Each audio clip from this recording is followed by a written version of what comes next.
Hello, Raul Smith here with a very important, very special announcement. The Closing Tag Network, in conjunction with Galactic Digital Studios, is proud to announce the start of a new program called our Affiliation Sponsorship Program. For a small fee, we can advertise your product or company on both the Closing Tag Network podcasts as well as the Closing Tag Network blogs. This will help drive eyeballs to your product and, in turn, more business. For more details on this new sponsorship program, please contact Raul at theclosingtag.com. That's Raul, R-A-U-L, at theclosingtag.com, or visit either of the Galactic Digital Studios or Closing Tag Network Facebook pages.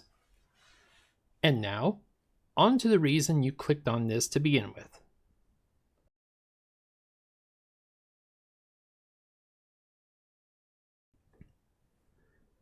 So, you had to know that things were going to be crazy, chaotic, and just batshit insane for this NFL free agent period. But this is just next level. And if you don't know what I'm talking about, I'm going to break it down for you right here on Sports Central, part of the Closing Tag Network. So, free agency doesn't start till Wednesday, March 13th. And this is March 11th. It is currently closing in quickly on 6 o'clock p.m. Mountain Daylight Time. And there's already enough material here for easily an hour-long podcast, but I'm going to kind of trim the fat a little bit and just kind of hit on the ones that I feel are, kind of like the big blockbuster announcements. So let's go ahead and get started on that. First off, we're going to talk about a Denver situation, but not that Denver situation. That comes later. The Denver Broncos trade Jerry Jeudy, wide receiver, to the Cleveland Browns for a 5th round and 6th round pick. Now, this is a good pickup for Cleveland because they get another good receiver, maybe not great, maybe not, game changing, definitely not on Amari Cooper's level, but he's going to be a good receiver, to put in the slot or whatnot. And they only had to give up 2 draft picks that frankly don't really matter. And Denver is basically doing what they can to try and trim some of the fat, try and trim some of the salary cap space that they desperately need because of the other situation that we'll get to later. And it just seems to me like Denver's in full-on rebuild mode at this point. Just tear everything down. If they finish 2-15, whatever, so be it. I think Sean Payton is content with just going all, Carolina Panthers on this. And I'll explain why here in a bit. But moving on to the Seattle Seahawks, they have not only released Jamal Adams and Condre Diggs, 2 excellent safeties, they have also announced that they are likely not going to renew Bobby Wagner's contract. Now, if you've been following the Seahawks situation, intently like I have, you saw this coming. There was just no questions asked that they were going to, kind of out with the old, in with the new, and the young. My only surprise is that they didn't try and flip Diggs for additional draft capital, because with any type of youth movement, that's what you desperately need, is more draft picks. But right now, Seattle is $43 million under the cap, which is huge. That's going to be huge for any number of reasons, and least of all being, or not least of all being, that they're going to want to bring in additional, like I said, younger players, younger people that are going to try and, either play with a chip on their shoulder or, be out to prove something. And Mike McDonald seems like a brilliant defensive tactician. He's going to try and do what he can to coach a group of players up that maybe some don't really see as a threat. And he's got a great cornerback in Devon Witherspoon that he can build around on that defensive side. And speaking of defensive releases, that brings us to the Los Angeles Chargers releasing linebacker Eric Kendricks. I don't know what's going on in Los Angeles with the Chargers, or the Rams for that matter.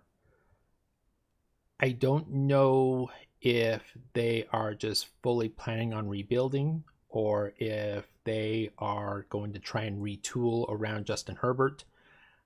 Keep in mind, the Chargers did just hire Jim Harbaugh as their head coach. So I don't suspect that they are going to try and rebuild. At least not right away. But maybe there was an issue with Kendricks.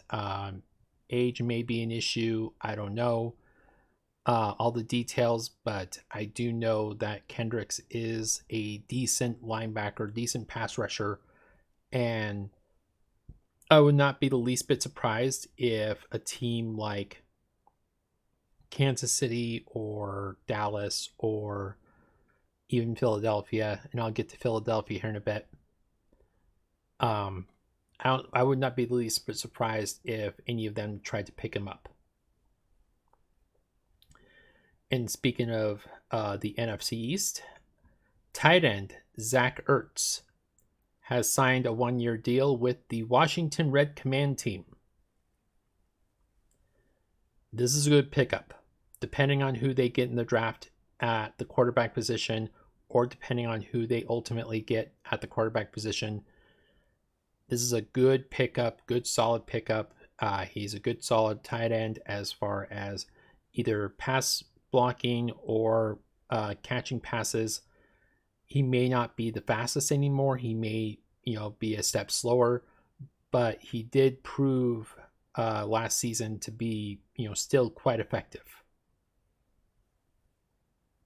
The Buffalo Bills have released safety Jordan Poyer.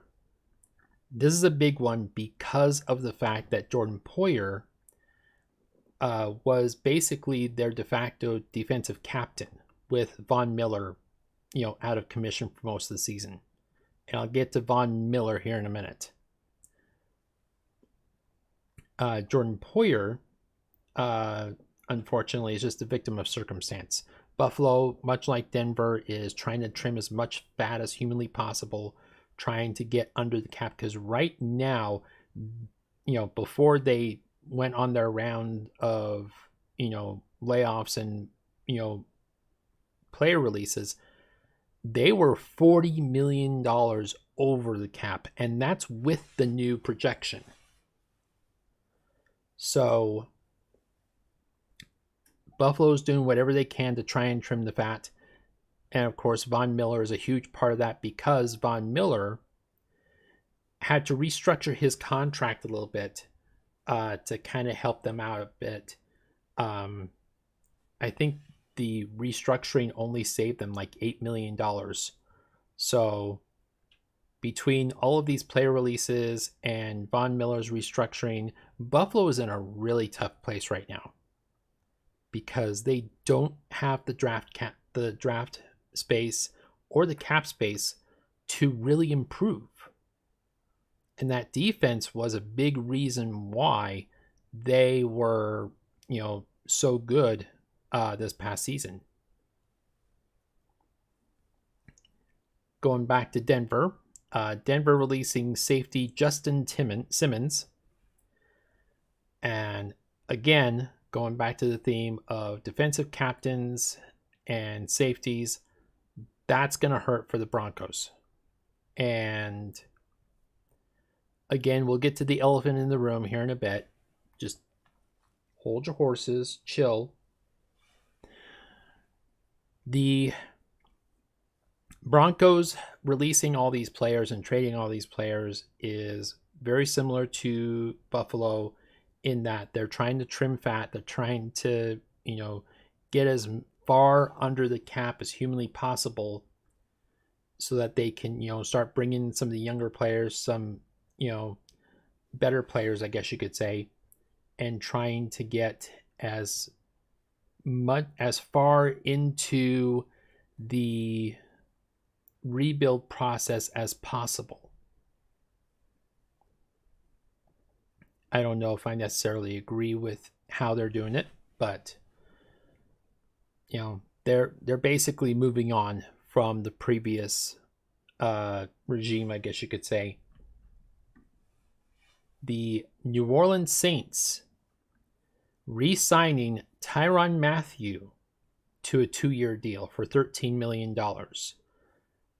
And this is pretty significant because much like Denver, much like Seattle, much like Buffalo, New Orleans is going through a bit of a phase.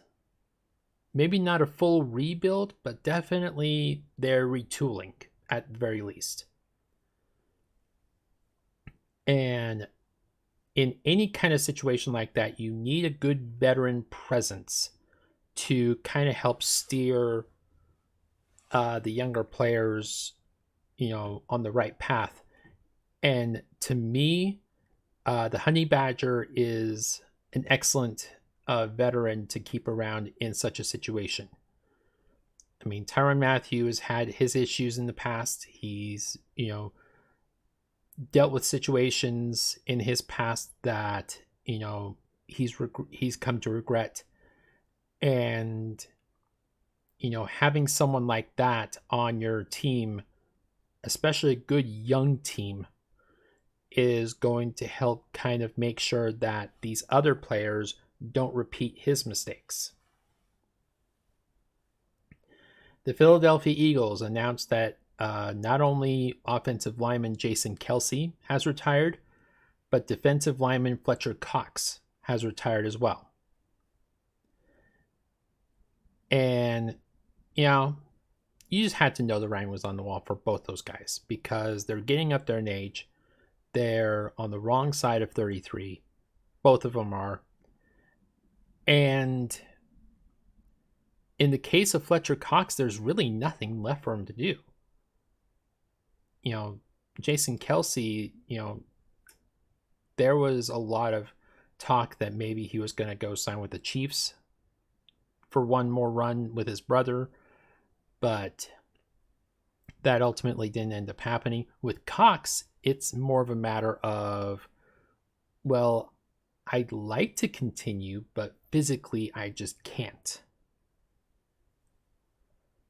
And, with both of those guys, I will only simply say that I hope that they find, peace and happiness with their lives going forward.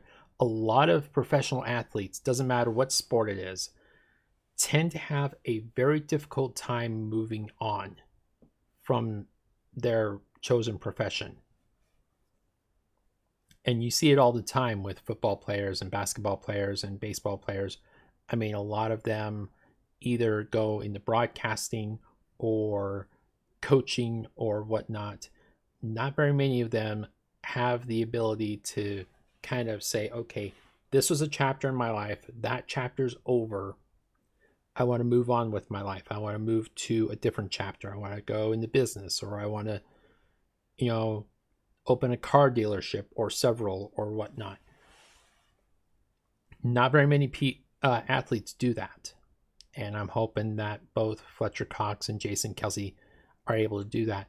Kelsey's an interesting case because he has his podcast with his brother. And both Jason and Travis are excellent on that podcast. I listen to them from time to time. So it's going to be interesting to see, how both those guys handle retirement. One guy that's not going to be handling retirement anytime soon. Newly re-signed Kansas City Chiefs defensive tackle Chris Jones. 5 years, $95 million. That's a lot of dough. And well deserved, in my opinion, because Jones was basically the de facto defensive captain for that Chiefs team. He was one of the biggest reasons why the Chiefs won the Super Bowl back-to-back. And keeping him around is a huge win for them, especially if they are serious about three-peating. Free agent safety Kevin Byard has signed with the Chicago Bears. I didn't get the terms of the deal, but I get the sense that Kevin Byard is going to be an excellent addition to the Chicago Bears. I don't think that he's going to be around for the long term because, again, kind of going with the theme of this offseason, Chicago seems to be in a bit of a rebuild. Chicago's another weird case because, and I'll get to the other free agent pickup that they got here in a bit, but there's a lot of question marks right now because Chicago not only has the number 1 overall pick in this upcoming draft, they also have Justin Fields.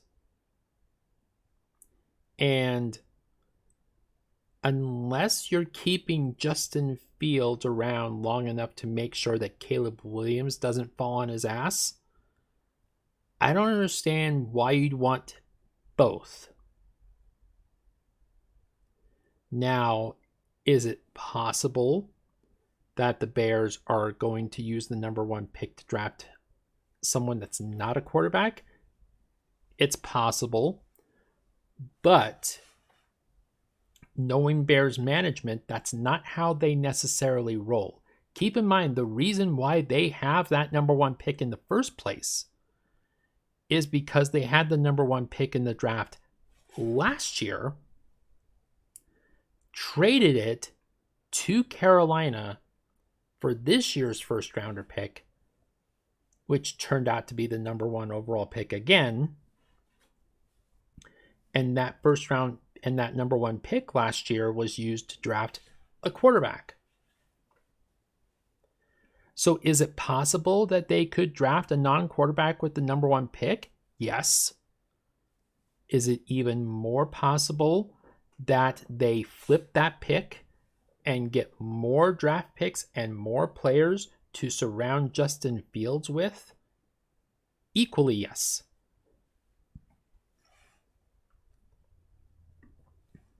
I also seem to think that,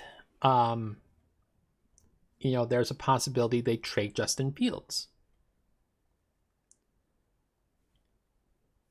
Now, where would he go? I'm not 100% sure. There was scuttlebutt and conversation that he was going to go to Atlanta, but that seems to be out the window, and I'll explain why here in a minute. But there's other quarterback positions in the NFL that could very easily use a guy like Justin Fields.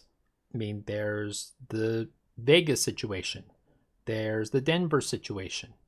And don't tell me for 1 second Denver would not love that number 1 overall pick or Justin Fields. Which brings me to Tampa Bay. Tampa Bay just re-signed Baker Mayfield to a brand new contract worth $115 million. Not bad for a guy that was basically ran out of the town of Cleveland not that long ago. Baker Mayfield's an interesting case study for me because, like I mentioned, here's a guy that was drafted by the Browns originally, and just for whatever reason, whether it be cockiness or arrogance or being young and stupid, for whatever reason, Baker Mayfield just did not live up to the hype in Cleveland. Signs as a backup originally with Tampa Bay. Somehow finds his way into the starting rotation, into the starting quarterback position, and not only leads the Tampa Bay Buccaneers to the division title, but to a playoff win against the Eagles. That's pretty impressive. And, that's probably the reason why they signed him to a contract extension, because of the fact that they see a real ton of potential with him as their future quarterback. Now, is he the long-term solution? That remains to be seen. Right now, things are looking pretty good with him as the quarterback for the Tampa Bay Buccaneers. All right, Mr. Elephant, we are going to address you now. I'm glad you were patient for this whole time, for the last 22 minutes.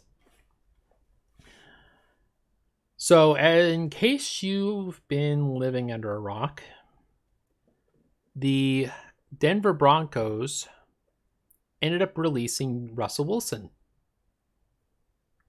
Now, this release comes at a cost, a massive cost, historical cost.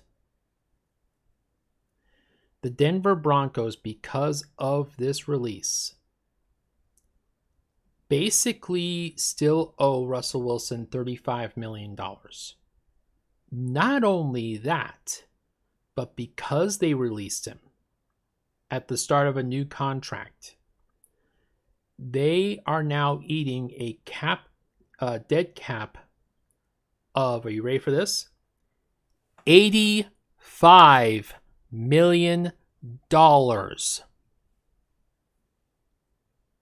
85. That is, okay, put it in perspective. Each NFL team has roughly 50 to 54 players on it. We'll go with the low end, 50. The cap is projected to be at about $255 million this year. Because of them releasing Russell Wilson so early in his new contract,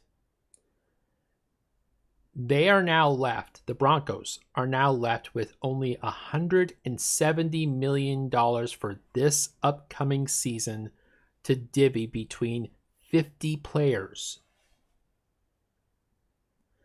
You're not going to hear about the Broncos signing guys like Chris Jones to a $95 million contract.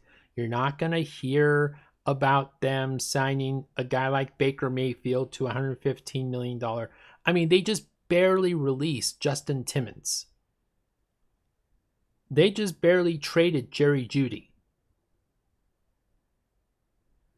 The Broncos are dead in the water.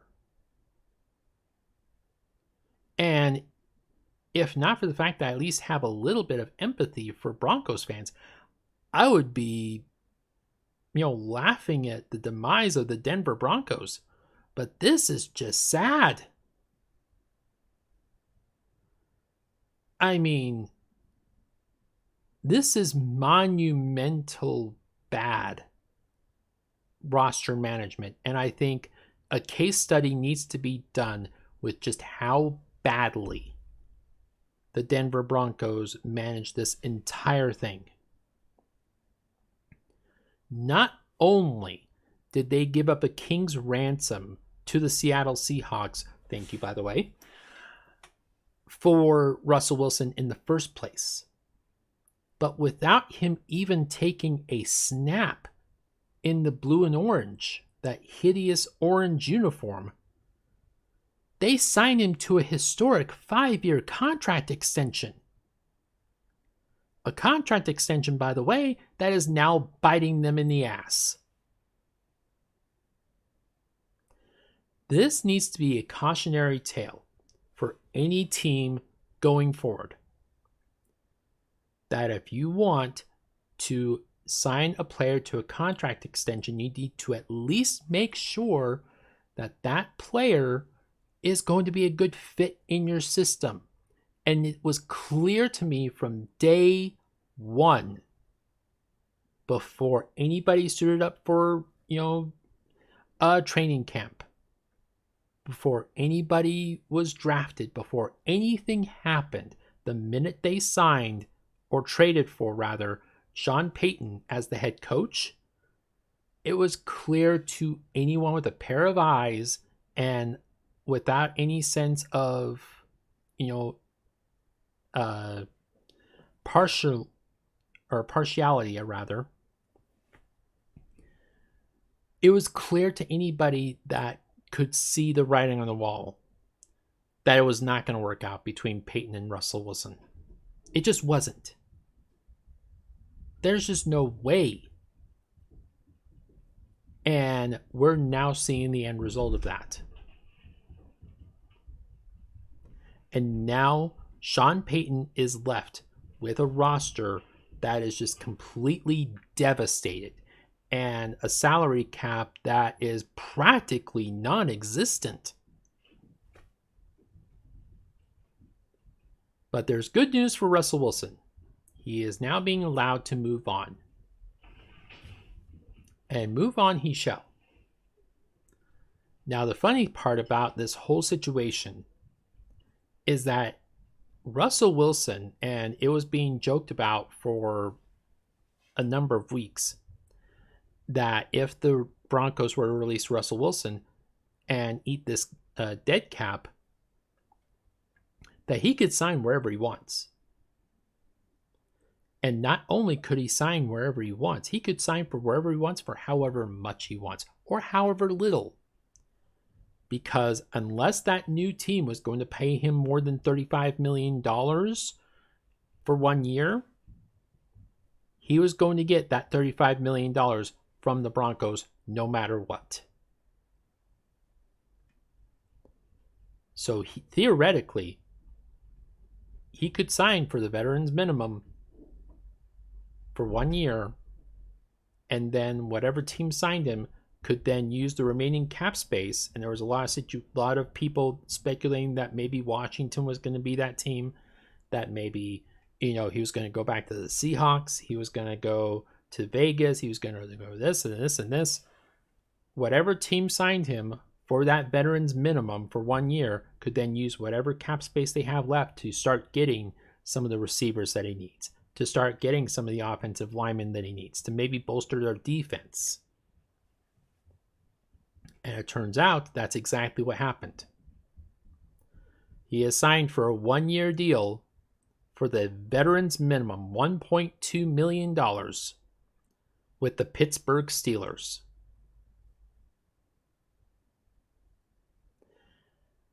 I don't know how to feel about that. I like the guy. I like Russell Wilson. I hope he succeeds wherever he goes. But Pittsburgh? A team that hasn't really done anything in over 10 years? Pittsburgh? In the same division as the Baltimore Ravens and the Cincinnati Bengals. Two very tough defenses, by the way. Pittsburgh? Okay. DeAndre Swift, running back free agent, has also signed with the Chicago Bears for 3 years and $24 million. Regardless of what they decide to do with the quarterback situation, that's a good pickup. Because any longtime football fan will tell you the biggest key to quarterback success in the NFL is a good running game. You can have the best offensive line in the world. You can have all the best receivers. You can have this, and this. But if you cannot keep a defense honest with a good running game, you're not going to succeed. I mean, look at the two teams that were in the Super Bowl this year. What's the common denominator besides defense? Good running game. Christian McCaffrey, good running game with, I forget his name with Kansas City. But those running games kept defenses honest and allowed Brock Purdy and Patrick Mahomes all the time in the world to do what they need to do. And I think DeAndre Swift is going to do the same thing in Chicago, whether it's Justin Fields, whether it's Caleb Williams. DeAndre Swift is going to do the same thing for the Bears, in my opinion. And speaking of running backs, Saquon Barkley. There's a name you probably wasn't expecting to hear. Has also signed a new deal. If you remember, there was a lot of conversation about, should the Giants put him on the franchise tag or should they just let him walk? They decided to just let him walk. I don't know how wise that was, but okay. And walk he did. Right to a division rival, the Philadelphia Eagles. Now, I don't know how much of his step he's lost over the years because I don't watch Giants games. But if Saquon Barkley allows Jalen Hurts any time whatsoever to be able to, play against an honest defense, that's a good pickup for the Eagles. That's going to be huge. Now, the reason I mentioned that, who was it? That Justin Fields is probably not going to Atlanta is because Atlanta just signed free agent quarterback Kirk Cousins. Yes, that Kirk Cousins. So the good news for Justin Fields is there's a quarterback position opening for Minnesota. But Kirk Cousins goes to the Falcons to help kind of bring about Desmond Ridder, kind of bring their quarterback core up a little bit. I don't suspect this will be a long-term deal. 2 years, maybe, if he lasts that long. But it's a good pickup for Atlanta. And the last one I wanted to mention before I give you my predictions on what all is going to end up happening, Gardner Minshew, another name you probably was not expecting to hear, has signed a 1-year deal with the Las Vegas Raiders. Now, I don't suspect that this is going to be a starter position. There's a lot of question marks right now regarding the quarterback position in Vegas. And I don't think Gardner Minshew's the answer. I just don't. He was a good quarterback for Jacksonville. He was a good quarterback backup for Indianapolis when Anthony Richardson went down. But as a starter, a full-time starter, I just don't see happening. I think worst case scenario, he's being brought in as insurance in the event that Jimmy Garoppolo goes down. Assuming Jimmy Garoppolo stays in Vegas. I mean, the offseason's still very much young. That's all the NFL moving arounds that I have that were actually really important. So, seeing all the chess pieces on the board right now, I'm basically envisioning this for uh, the NFL quarterback position going forward. We already know that Dallas is in talks with Dak Prescott to quote unquote reset the quarterback market. What that usually means is he's going to get a shit ton of money.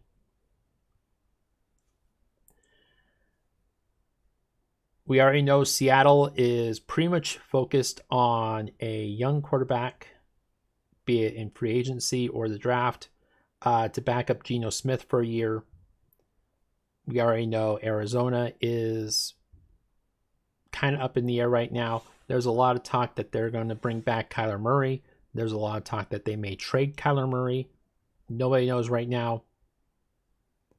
That's a team that I would not be surprised if they ended up trading for either Justin Fields or the first overall pick.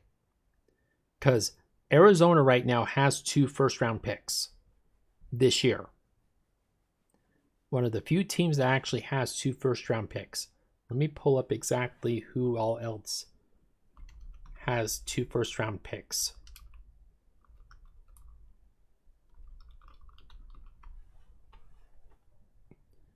But I would not be surprised if Arizona was in the market. I would not be the least bit surprised if Minnesota, even though Minnesota and Chicago are very much hated division rivals, not as hated as Chicago and Green Bay, but still.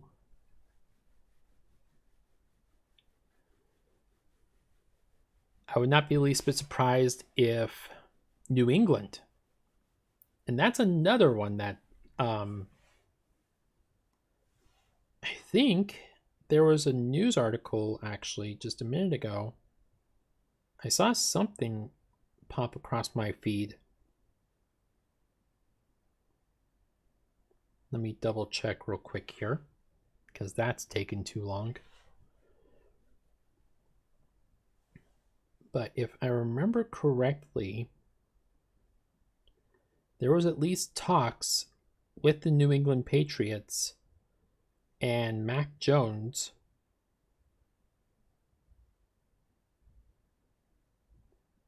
Oh, that's big. Wow. Aaron Jones is now on the market. Thanks, Green Bay.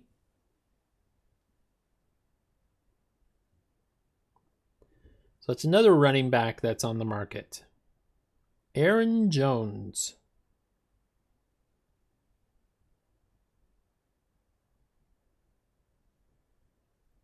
Looks like Josh Jacobs is signing with Green Bay. That's another big one. They're letting go of David Bakhtiari. That's huge. Bakhtiari, forgive me if I'm wrong here, but wasn't Bakhtiari a rookie when Brett Favre was still around? I could have swore, but maybe I'm wrong.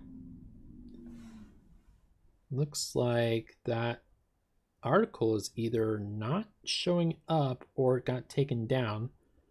Mike Jones is back in Tampa Bay. Yeah, here we go. Mac Jones. New England is trading Mac Jones to the Jacksonville Jaguars. That's pretty significant, because that means New England is practically going to be on the quarterback market as well. Now, would the Patriots work out a deal with the Raiders to bring Jimmy Garoppolo back to New England? Possible. It's possible. Not likely, but it's possible. Maybe New England signs Garoppolo and uses their draft pick to kind of bolster their quarterback position. I'm going to pull up on here because my computer's too slow right now.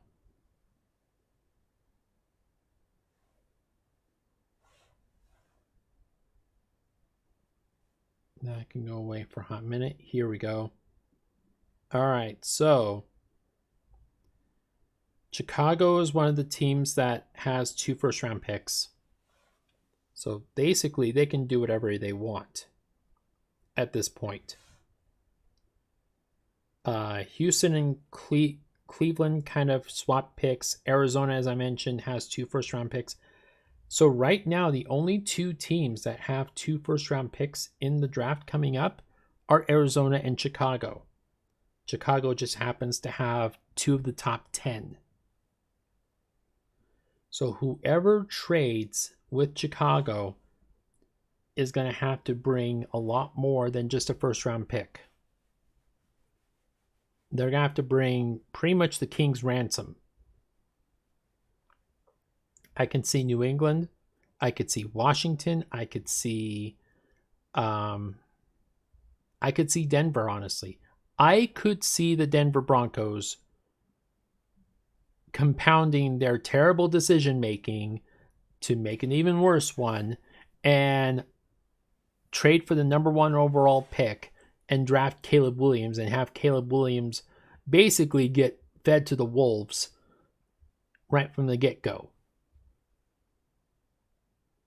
Yeah, that's probably not a good idea. I could see Philadelphia maybe making a move. I could see any number. Right now, if I'm Chicago, here's what I do. Justin Fields, as great as he's been, okay, as good as he's been, okay, you're right. As halfway decent as he's been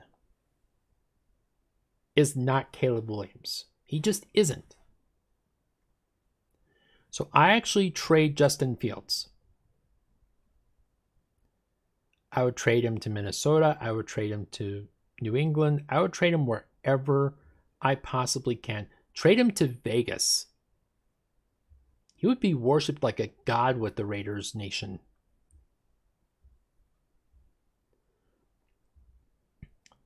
Trade him for, I don't know, maybe a 3rd and a 5th rounder or something. I don't know. And keep the first pick. You basically, I don't buy half of the talk that's going around Caleb Williams right now. There's so much talk about oh, he'll never sign a contract with the Bears. Oh, he wants partial ownership. Never mind that the same report that said that he wants partial ownership has flat out said that's not legally possible. Players that are currently playing can't have ownership of any sports teams. Why do you think J.J. Watt waited until he retired to throw in his, chump change to get in on the ownership group for the Utah Jazz? Because legally he couldn't do it while he was still playing with the Cardinals. So I would ignore all the scuttlebutt, ignore all the fanfare, and I would just be like, look, yes, you're the first overall pick. Yes, you're basically the best college quarterback prospect that the NFL has seen since Peyton Manning. But you are not good enough to basically dictate where you get to play, at least not for the next few years. You're playing with our team, deal with it. That's what I would do. But then again, I'm an asshole. That's been, well documented. Now, this has been a 45-minute talk about what's going on with the NFL. So I will save my NBA thoughts for another time. I actually want to do something a little bit different with my next NBA takes, because there's a lot of people that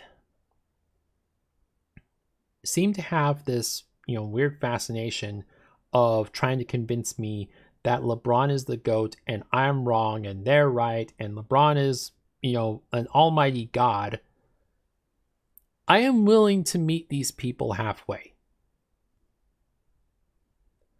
I'm willing to admit that LeBron James is in at least my top 5. He's not number 1 for me. He's not even number 2 for me. But he's in my top 5. If I were to build a starting 5 of the 5 best players of all time, LeBron would be on my starting lineup.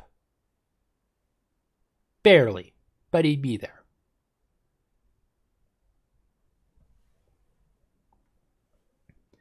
But I want to do something a little bit different with my next NBA take on Sports Central. But it probably won't be on podcast form. It'll be, probably in the blog. But keep an eye out for that. I am going to try and do my best to start working more on the blogs as opposed to, just podcast. And that's because we are starting something special here at the Closing Tag Network. And you probably mentioned or heard me mention it at the top of the episode that we are going to be starting what's called the Affiliation Sponsorship Program. And that's going to involve not just the podcasts, but it's going to be heavily involving the blogs. So keep an eye out for that. If you're listening to this on Spotify, leave a review. Reviews are nice. If you are watching this on Facebook, like, share, comment. If you are watching this on YouTube, like the video, subscribe to the channel, and hit the bell for notifications. That way, you're notified every time a new video drops, regardless of what podcast it is. And I want to thank everyone that has been with me on this meteoric run. I don't know if I can even call it meteoric. Maybe just mediocre. I don't know. Whatever you want to call it. I want to thank you for being on this run for me. By listening, for liking, for downloading, for donating, for watching, by doing everything you can to help move this podcast along to where it is now. Your efforts are not going unnoticed. So thank you. And until the next time that I grace you with my presence, remember to include your closing tags. Thanks.